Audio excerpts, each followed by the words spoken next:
Je travaille pour les campagnes de Amnesty International Londres, pour Survival International, pour Rights and Democracy au Canada et pour l'UNICEF pour les expositions du Comité de Paris.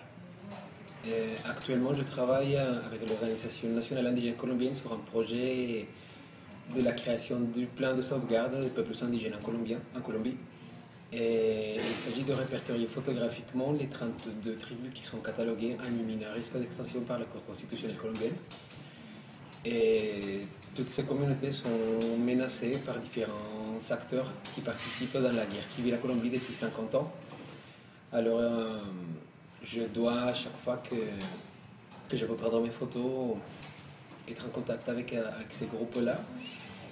Et en raison de plusieurs projets que j'ai déjà faits qui sont montrés à la lumière publique, et j'ai reçu des menaces le mois de septembre et en me demandant de me taire et d'arrêter avec mon travail de défenseur des droits de l'homme contre le prix de ma vie.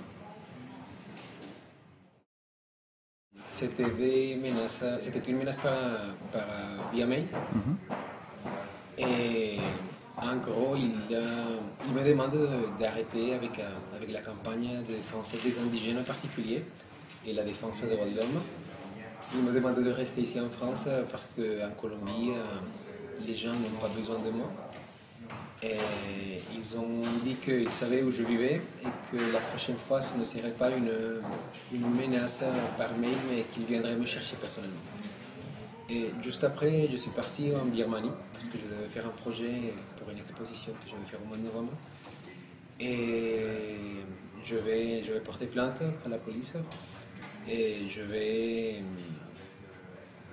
laisser le constat auprès des autorités, auprès du consulat et de l'ambassade colombienne. Et je demande la solidarité des personnes qui travaillent dans le domaine comme Reporters sans frontières, Amnesty International, Survival, qui se sont déjà manifestés et qui ont fait des communiqués pour montrer l'indignation. Ce qui est dangereux, c'est de devoir révéler la réalité et qui vivent les indigènes, qui vivent énormément de problèmes en raison de la guerre qui vit la Colombie depuis 50 ans et dont les acteurs, dont la guérilla, les groupes paramilitaires et les forces armées du gouvernement colombien sont les acteurs principaux de leurs problèmes. Malheureusement, en Colombie, le travail de défenseur des droits de l'homme est quasi inexistant parce que les personnes qui travaillent dans ce domaine-là sont déclarées objectifs militaires ou guerrières.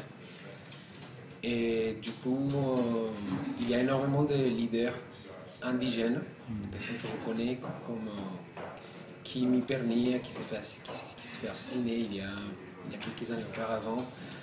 Et toutes les personnes qui essaient de révéler la vérité, soit ils se font tuer, ou soit ils doivent partir du pays, autrement ils seront assassinés.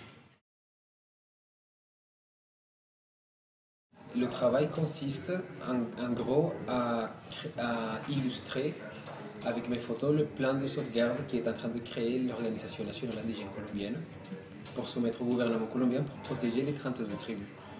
Alors comme c'est un plan de sauvegarde, il s'agit de montrer les problématiques qui vivent chaque communauté. Alors chaque communauté a des problématiques différentes. Par exemple, les Nukak-Maku, qui est la tribu en question, qui est la dernière tribu nomade de la Colombie, qui vit dans la Orinoquia colombienne.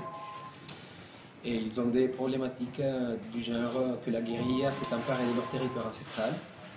Ils se consacrent à la production de cocaïne et ils font travailler les Nukak à la force contre le seul droit de pouvoir rester dans leur territoire ancestral. D'un autre côté, le gouvernement colombien, pour se défendre contre la prolifération des plantations illicites, il fait énormément de fumigations avec des pesticides qui tombent sur le territoire indigène et qui les fait mourir et à cause des maladies contre lesquelles leur médecine traditionnelle n'est pas adaptée.